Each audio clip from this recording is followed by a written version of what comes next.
السلام علیکم ورحمۃ اللہ وبرکاتہ۔ بسم اللہ الرحمن الرحیم۔ میں اس ویڈیو میں دو باتیں آپ کے سامنے رکھوں گا۔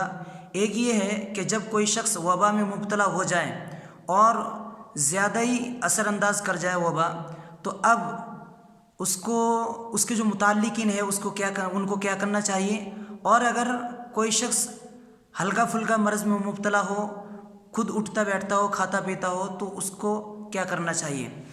ناظرین، اللہ کے نبی صلی اللہ علیہ وسلم نے فرمایا لا یوردن ممرض علی مصیح، کہ مریض اونٹوں کو، بیمار اونٹوں کو صحیح اونٹوں کے پاس نہ لے کر جائے۔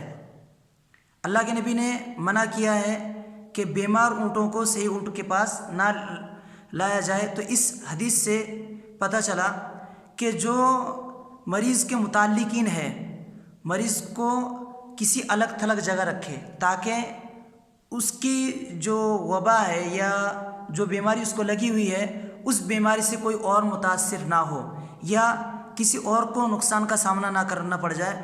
اس کی بیماری اور مرض پریشانی ایک جگہ رہے، الگ تھلگ رہے۔ اور اللہ کے نبی صلی اللہ علیہ وسلم کی ایک دوسری حدیث مسلم میں ہے، اللہ کے نبی صلی اللہ علیہ وسلم نے ایک کوڑ کے مریض سے کہا انا قد بایانا کا فرجی، ہم نے آپ سے بیعت کر لی ہے، آپ اس لیے واپس چلے جائیے، بیعت آپ کی ہو چکی ہے۔ تو اللہ کے نبی نے دور ہی سے ان کو بھیج دیا۔ تو اللہ کے نبی بھی یہاں پہ دوری بنائے رکھیں۔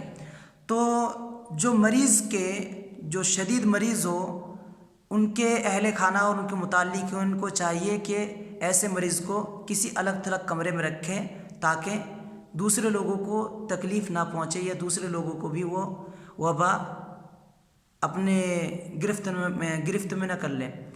دوسری بات یہ ہے، اللہ کے نبی صلی اللہ علیہ وسلم نے فرمایا لا ضرر ولا ضرار، اگر مریض اتنا زیادہ بیمار نہیں ہوا کہ بستر پر ہی لیٹ گیا، بلکہ ٹھیک ٹھاک ہے، ابھی اٹھتا بیٹھتا، کھاتا پیتا ہے، چلتا پھرتا ہے، تو ایسے مریض کو بھی چاہیے خود اپنی ذاتی طور پر کسی دوسروں کو نقصان نہ پہنچائے، یعنی دوسروں کے مجلس میں جا کے بیٹھنا اور ان سے زیادہ ہی خلط ملط ہونا، ایسا نہ کریں، بلکہ خود بھی نقصان نہ اٹھائے اور دوسروں کو بھی نقصان نہ پہنچائے۔